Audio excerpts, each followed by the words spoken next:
Hello everyone, welcome to Pahal classes. I am Rachna, your chemistry teacher. हमने अपने previous lecture में आपका second chapter chemical changes and reactions complete कर लिया है। मैंने आप लोगों की आईसीएसई की 9th की केमिस्ट्री की सीरीज स्टार्ट की है। ये सीरीज 9th के स्टूडेंट्स के लिए ही नहीं है, बल्कि वो सभी स्टूडेंट्स जो 9th में अपनी फाउंडेशन बिल्डअप करना चाहते हैं, इन सीरीज को फॉलो कर सकते हैं। हमने अपने 2 चैप्टर्स कंप्लीट कर लिए हैं। आपकी टेक्स्ट बुक के फर्स्ट चैप्टर कंप्लीट कर लिया, सेकंड कंप्लीट कर लिया। अब आज के वीडियो में एक नया चैप्टर शुरू करने जा रहे हैं। आपको आपकी स्क्रीन पे विजिबल हो रहा होगा। आज का जो हमारा चैप्टर है वो आपकी बुक का 3rd चैप्टर है और इस चैप्टर का नेम क्या है? वाटर। हम आज पढ़ेंगे वाटर के बारे में।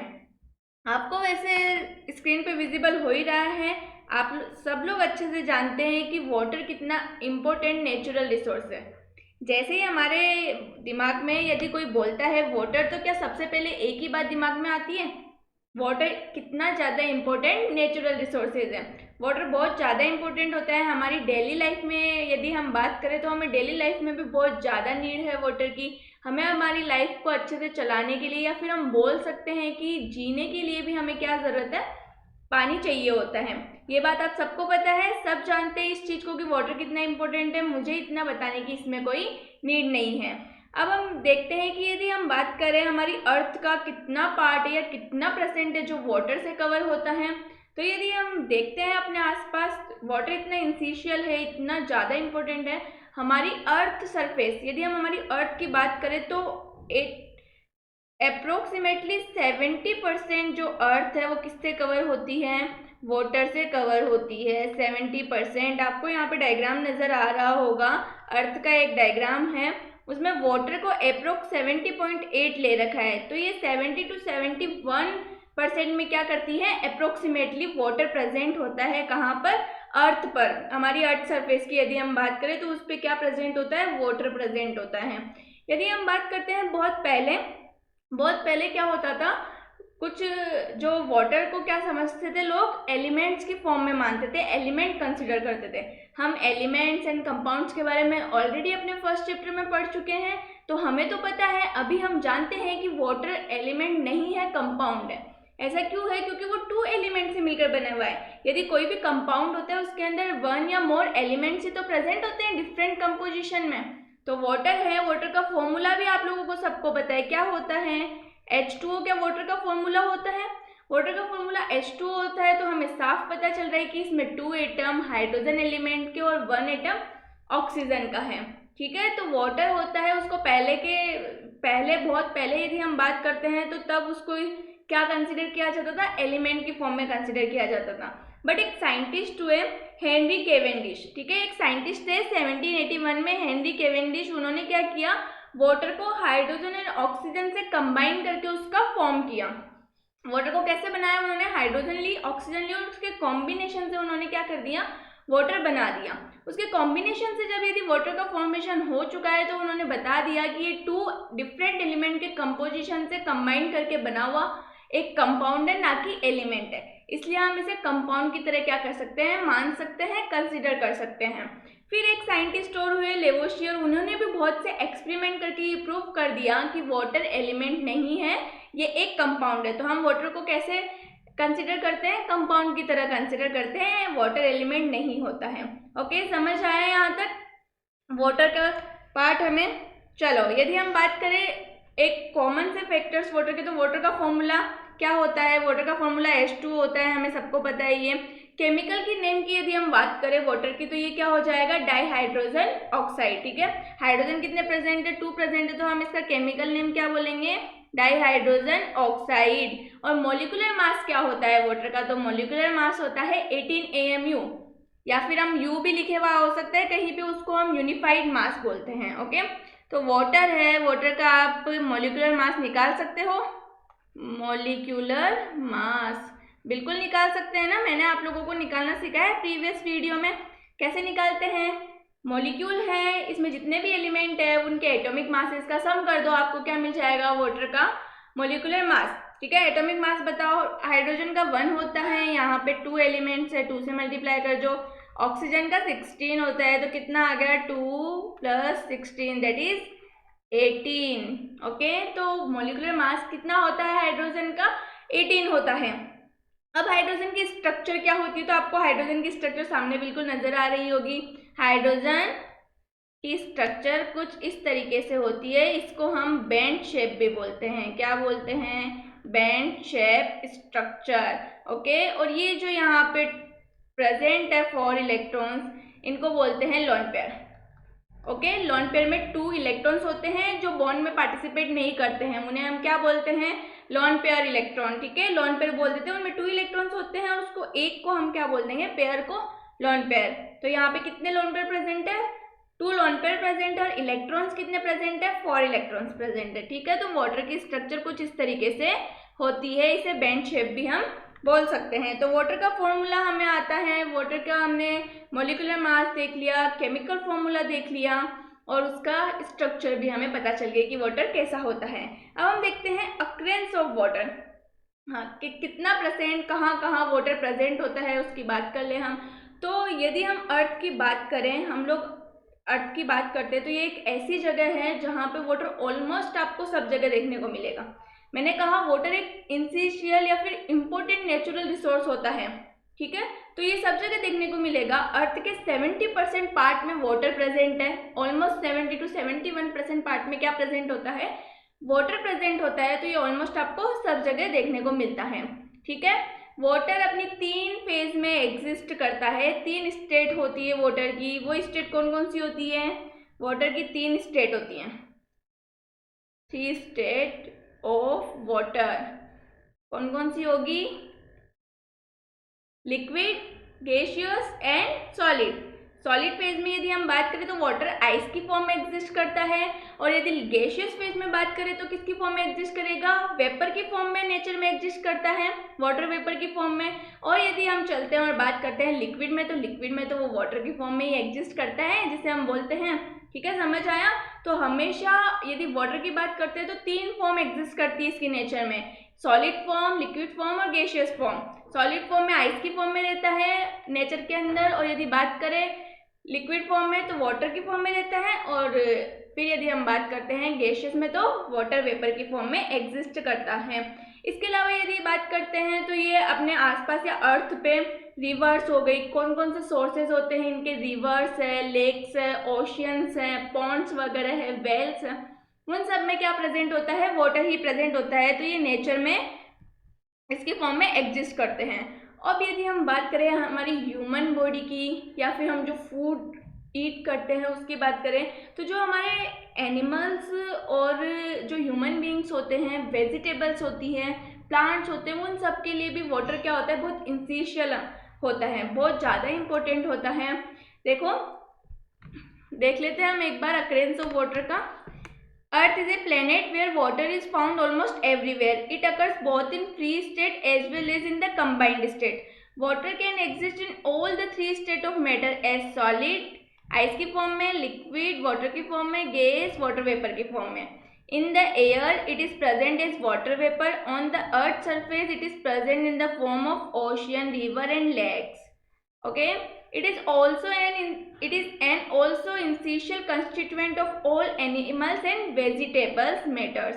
ठीक है, एग्जाम्पल की यदि हम बात करें तो फूड मटेरियल होता है, उसके अंदर 60 to 70% क्या होता है? वाटर प्रेजेंट होता है। और यदि अब हम बात करते हैं हमारी बॉडी वेट का, तो अपने बॉडी वेट का 70% वेट होता है, वो किसका कंटेंट होता है? वाटर का होता है।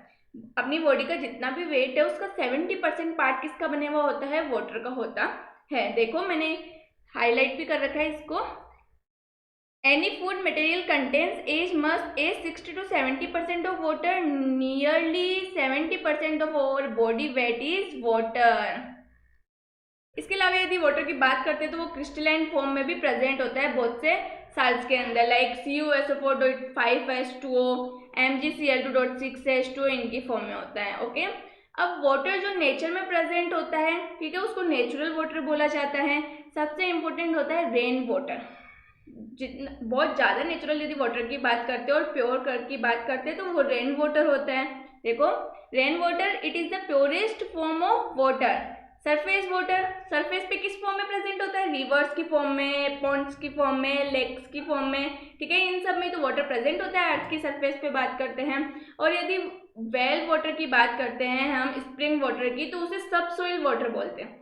ऐसा क्यों? क्योंकि उनके अंदर थोड़ी थोड़ी सॉइल भी प्रेजेंट होती है, इसलिए हम क्या बोलते हैं, उन्हें सब सोइल वाटर बोलते हैं। देखो रेन वाटर है, it is the purest form of water.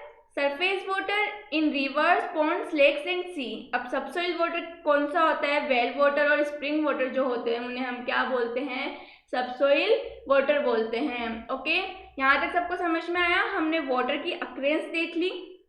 अब हम आगे चल के देखेंगे water is a chemical compound, composition of water. Water एक केमिकल कंपाउंड है, हमें ये देखना है और उसका कंपोजिशन देखना है। तो मैंने आप लोगों को पहले ही बता दिया है कि वाटर क्या है, एक कंपाउंड है, एलिमेंट नहीं है। इसे हम कंपाउंड की तरह कंसीडर करते हैं। क्यों करते हैं, इसके कुछ फैक्टर्स है वो हमें देखने हैं, ठीक है। वाटर क्या होता है, हाइड्रोजन एटम और ऑक्सीजन एटम से मिलकर बना होता है और एक डेफिनेट प्रोपोर्शन में मास के वो क्या करते हैं, ऐड करते हैं। डेफिनेट प्रोपोर्शन कैसे, यदि H2O की बात करते हैं तो 2 atom of hydrogen and 1 atom of oxygen हमेशा रेशो में मिलकर क्या बनाते हैं, फिक्स्ड प्रोपोर्शन है। 2 रेशो तो हाइड्रोजन एटम का होगा और 1 रेशो ऑक्सीजन एटम का होगा। ये फिक्स्ड प्रोपोर्शन है इनका, इसी प्रोपोर्शन में ये क्या करते हैं, कंबाइंड करके वाटर का फॉर्मेशन करते हैं। और यदि मास की बात करें, मास का प्रोपोर्शन देखें हम तो हमेशा 1:8 में प्रेजेंट होते हैं। H2O का यदि मास का प्रोपोर्शन देखा जाए तो ये 1:8 के मास में क्या होते हैं, प्रोपोर्शन में प्रेजेंट होते हैं। कैसे, हाइड्रोजन का 2 है इसमें, ऑक्सीजन का 16 होता है। यदि सिंपल करते हैं हम इसको तो 1:8 हो जाएगा। तो ये इनका फिक्स्ड प्रोपोर्शन है। हाइड्रोजन का और ऑक्सीजन का यदि प्रोपोर्शन वाटर के अंदर देखा जाए तो वो हमेशा फिक्स्ड प्रोपोर्शन में कंबाइन करते हैं, मास के में और एटम के में। वो कितना होता है, 1:8। ओके, वाटर होता है वो 2 एलिमेंट से मिलकर बना हुआ होता है। किन किन से, हाइड्रोजन से एंड ऑक्सीजन से, ठीक है। अब इसको केमिकल कंपाउंड बोल सकते हैं हम, इसके लिए कुछ फैक्टर्स है जो हमें देखने हैं, ठीक है। First, it is homogeneous. जो वाटर होता है वो क्या होता है, होमोजीनस होता है। देखो, water is considered a compound as it is a combination of 2 hydrogen atom and 1 oxygen atom. Water is also considered an amphoteric, meaning it acts both as an acid and as base, okay, and it produces H+ and OH- by self ionization, okay।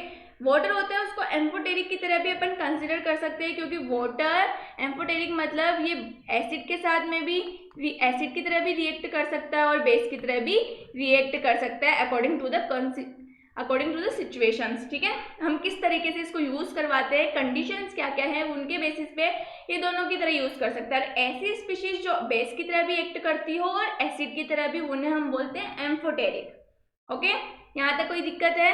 अब देखो, following facts confirm that water is a chemical compound and not an element. कुछ facts है जो confirm कर देते हैं कि water क्या है, एक कंपाउंड है, एलिमेंट नहीं है। तो ये फैक्ट क्या क्या है हम देख लेते हैं। It is homogeneous. फर्स्ट क्या है, होमोजीनस मिक्सचर होता है वाटर। अब होमोजीनस का मतलब क्या होता है, होमोजीनस का मतलब ये होता है कि उसमें जितने भी एलिमेंट्स आपके हैं उस कंपाउंड में वो फिक्स्ड प्रोपोर्शन में रहते हैं हमेशा। जितनी भी वॉल्यूम में है उनकी वॉल्यूम में वो हमेशा फिक्स्ड प्रोपोर्शन में रहते हैं, उनको हम क्या बोल देते हैं, होमोजीनस मिक्सचर बोलते हैं। ओके, तो वाटर फिक्स्ड प्रोपोर्शन में रहता है, हमने देखा है। उसकी जितनी भी वॉल्यूम ले लो, हाइड्रोजन और ऑक्सीजन हमेशा फिक्स्ड वॉल्यूम में ही, फिक्स्ड प्रोपोर्शन में ही, फिक्स्ड कंपोजिशन में क्या रहेंगे, प्रेजेंट रहेंगे, वॉल्यूम चाहे आप कितनी भी ले लो, ठीक है। तो ये क्या बताते हैं कि वो कंपाउंड है, एलिमेंट नहीं है। एलिमेंट होता तो उनका कंपोजिशन डिफरेंट हो सकता था, बट वो एक कंपाउंड बन चुके हैं और कंपाउंड बनने के लिए उन्होंने फिक्स्ड प्रोपोर्शन यूज किया था, 1:8। तो आप वॉल्यूम चाहे इंक्रीज कर दो या डिक्रीज कर दो, उनका प्रोपोर्शन सेम ही रहने वाला है। तो इसलिए हम बोल सकते हैं कि वाटर क्या होता है, होमोजेनस मिक्सचर होता है। Okay, in water hydrogen and oxygen always combine in a fixed proportion by weight 1:8। ये बात मैं आपको बता चुकी हूँ अच्छे से। नेक्स्ट देखते हैं, यदि हाइड्रोजन और ऑक्सीजन से कोई चीज मिलकर बन रही है तो वो न्यू सब्सटेंस फॉर्म कर रही होगी। हाइड्रोजन और ऑक्सीजन से हमने बनाया वाटर, तो ये एक न्यू सब्सटेंस है। इनकी प्रॉपर्टी सेम नहीं है, केमिकल चेंज में हमने पढ़ा था। 2 डिफरेंट एलिमेंट्स मिलके यदि एक न्यू सब्सटेंस बनाते हैं तो उसकी प्रॉपर्टी बिल्कुल डिफरेंट होती है। अब देखो, हाइड्रोजन और ऑक्सीजन होता है टू डिफरेंट एलिमेंट हैं। ऑक्सीजन होता है वो बर्निंग में हेल्प करता है, हाइड्रोजन खुद बर्न करता है, यदि किसी के साथ में प्रेजेंट हो तो वो खुद जलता है। ऑक्सीजन बर्निंग में हेल्प करता है, लेकिन इनके कॉम्बिनेशन से जो कंपाउंड फॉर्म हो रहा है दैट इज वाटर। वाटर क्या होता है, वो जो फायर लगी होती है उसके फायर के एक्सटिंक्शर का काम करता है। जो आग लगी हुई है, कहीं पे आग लग गई है तो उसको पानी की हेल्प से हम लोग बुझा सकते हैं, ठीक है। तो ये बिल्कुल डिफरेंट प्रॉपर्टीज हो गई है। तो हम बोल सकते हैं कि वाटर होता है वो एलिमेंट नहीं है, ये हाइड्रोजन और ऑक्सीजन के कॉम्बिनेशन से मिले हुआ एक न्यू सब्सटेंस है जिनकी प्रॉपर्टीज हाइड्रोजन और ऑक्सीजन से बिल्कुल डिफरेंट होती हैं। ओके, दिख रहा है आपको, हाइड्रोजन खुद जलता है, किसी भी एलिमेंट में प्रेजेंट होता है। तो ऑक्सीजन होती है वो बर्निंग में हेल्प करती है, हम प्रीवियस क्लासेस में पढ़ते आ रहे हैं। इनके प्रोपोर्शन से फॉर्म क्या बनता है, H2O का फॉर्मेशन होता है, ठीक है। हाइड्रोजन और ऑक्सीजन मिलके क्या बनाती है, H2O का फॉर्मेशन करती है। तो हाइड्रोजन H2O का फॉर्मेशन करती है, तो हम बोल सकते हैं कि ये क्या है, एक डिफरेंट कंपाउंड है, एलिमेंट नहीं है। ओके, अब यदि हम बात करें तो हाइड्रोजन और ऑक्सीजन को H2O में से केमिकली सेपरेट किया जा सकता है, लेकिन फिजिकली नहीं किया जा सकता। What is the meaning of this, क्या मतलब है इसका। मैंने बोला हाइड्रोजन, यदि हम वाटर एक कंपाउंड लेते हैं तो उसमें से हाइड्रोजन और ऑक्सीजन एलिमेंट को केमिकली अलग अलग कर सकते हैं, हम केमिकल प्रोसेस से अलग अलग कर सकते हैं, केमिकल चेंजेस से। लेकिन यदि हम बात करें फिजिकली हम उनको कभी भी अलग नहीं कर सकते हैं। फॉर एग्जाम्पल, आपने एक बीकर लिया, उसके अंदर वाटर ले लिया, ओके, वाटर ले लिया, क्या आप इस वाटर में से हाइड्रोजन और ऑक्सीजन अलग कर सकते हो फिजिकली। आपके पास में वाटर प्रेजेंट है, मैंने आपको एक ग्लास दिया, उसमें वाटर दे दिया, मैं बोल रही हूँ आप यहीं पे इसको फिजिकली हाइड्रोजन को अलग करो वाटर में से और ऑक्सीजन को अलग करो। तो क्या आप उस वाटर में से हाइड्रोजन और ऑक्सीजन अलग कर सकते हो, डिफरेंट कर सकते हो? बिल्कुल नहीं कर सकते।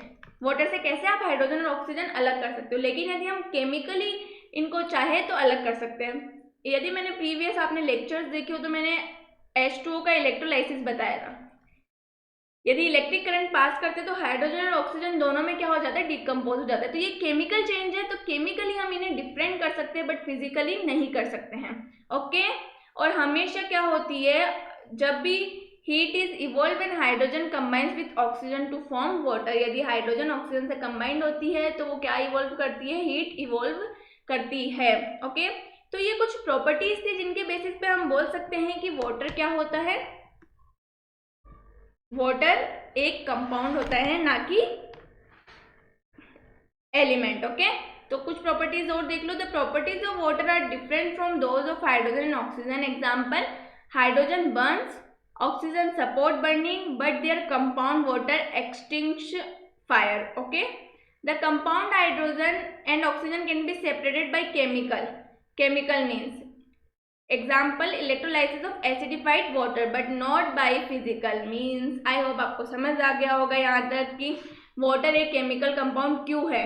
और जो साइंटिस्ट हुए थे कैवेंडिश एंड लेवोशियर, उन्होंने भी कुछ एक्सपेरिमेंट्स के थ्रू ये बता दिया था कि वो केमिकल कंपाउंड है एक और एलिमेंट नहीं है।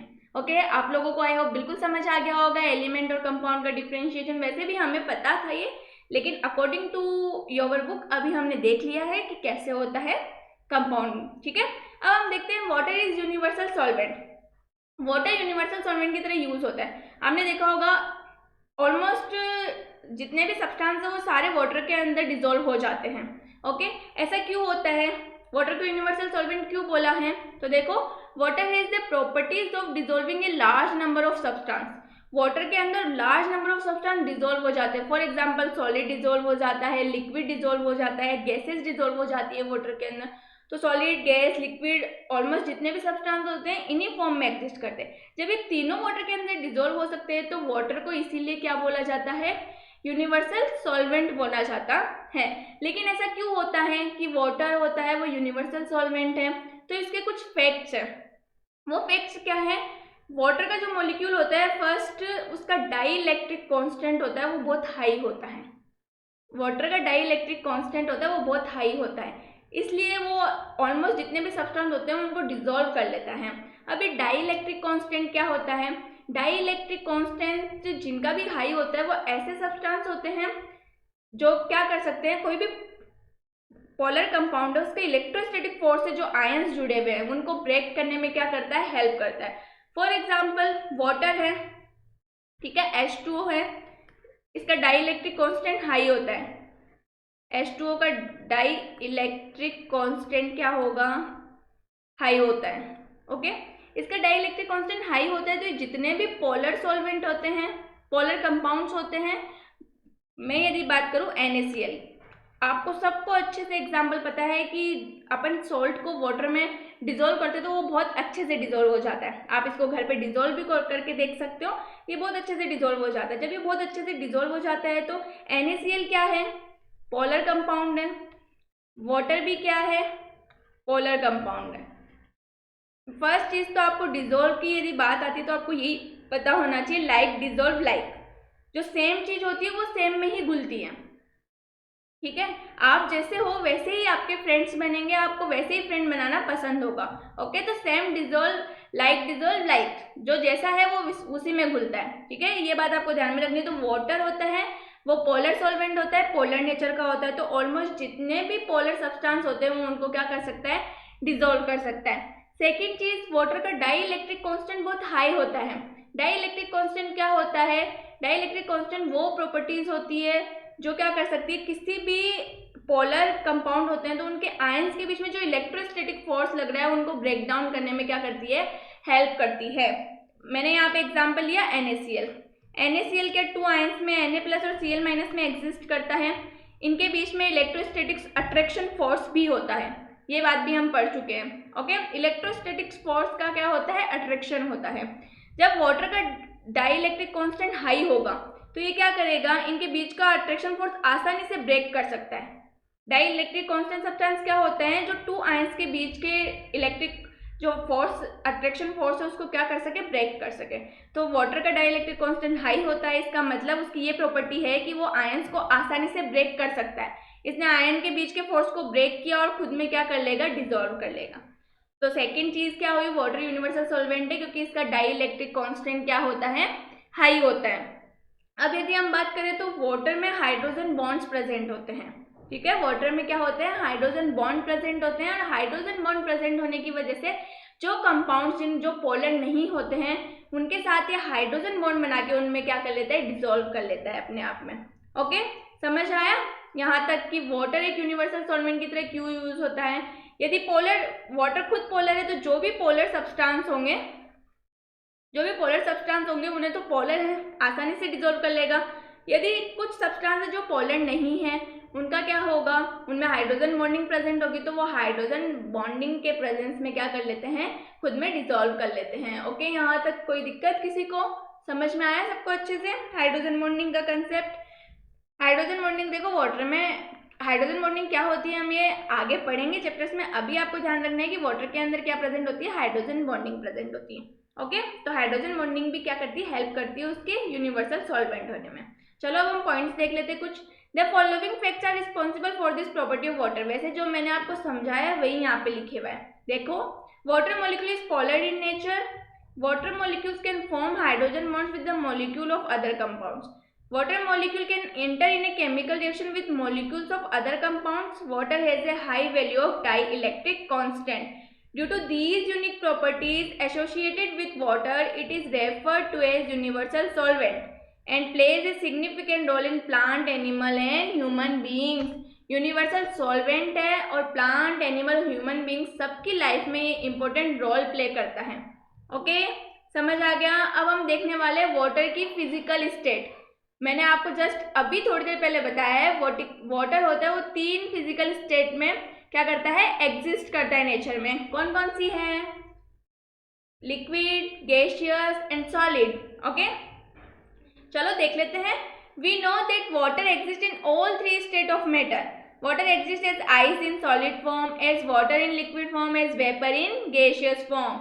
825 डिग्री सेल्सियस, 25 डिग्री सेल्सियस पर वाटर होता है वो लिक्विड स्टेट में प्रेजेंट होता है। हमें पता है अपना जो नॉर्मल टेम्परेचर है, रूम टेम्परेचर की यदि हम बात करें उसमें वाटर क्या होता है, लिक्विड फॉर्म में प्रेजेंट होता है। जो वाटर हम पीते हैं, ठीक है, जो हम बाथिंग के लिए यूज़ करते हैं, इसके अलावा कुकिंग के लिए यूज़ करते हैं, वॉशिंग के लिए यूज़ करते हैं, वो सब वाटर लिक्विड फॉर्म में तो यूज़ करते हैं हम। तो 25 डिग्री सेल्सियस पर वाटर किस में प्रेजेंट होता है? लिक्विड स्टेट में प्रेजेंट होता है। The water we use for drinking, cooking, washing etc all are in liquid state. Okay, और यदि 0 डिग्री सेल्सियस पे बात करें, at 0 degree Celsius water at 0 degree Celsius is present in the solid state. 0 degree Celsius पर water की कौन सी state exist करती है? Solid state. ओके, जिसमें वो आइस की फॉर्म में रहता है। तो हम बोल सकते हैं कि वाटर का जो फ्रीजिंग पॉइंट है वो कितना होता है? 0 degree Celsius. Okay, freezing point of water. 100 degree Celsius पर वाटर गैसियस स्टेट में क्या करता है? एग्जिस्ट करता है। तो वाटर का यदि बॉइलिंग पॉइंट आपसे कोई बोले तो बॉइलिंग पॉइंट क्या हो जाता है वाटर का? 100 डिग्री सेल्सियस। ओके, तो हमने क्या देख लिया? वाटर के बारे में आज हमने अपने लेक्चर के अंदर देखा है। वाटर 3 स्टेट में एग्जिस्ट करता है। कितने कितने डिग्री सेल्सियस पर करता है वो भी हमने देख लिया। वाटर का बॉइलिंग पॉइंट क्या होता है, फ्रीजिंग पॉइंट क्या होता है, अब आपको ये भी समझ आ गया होगा। यहाँ तक यदि किसी को कोई प्रॉब्लम है तो प्लीज़ कमेंट बॉक्स में कमेंट करके पूछें। तब तक अपना मेरा वीडियो देखते रहिए। Thank you so much.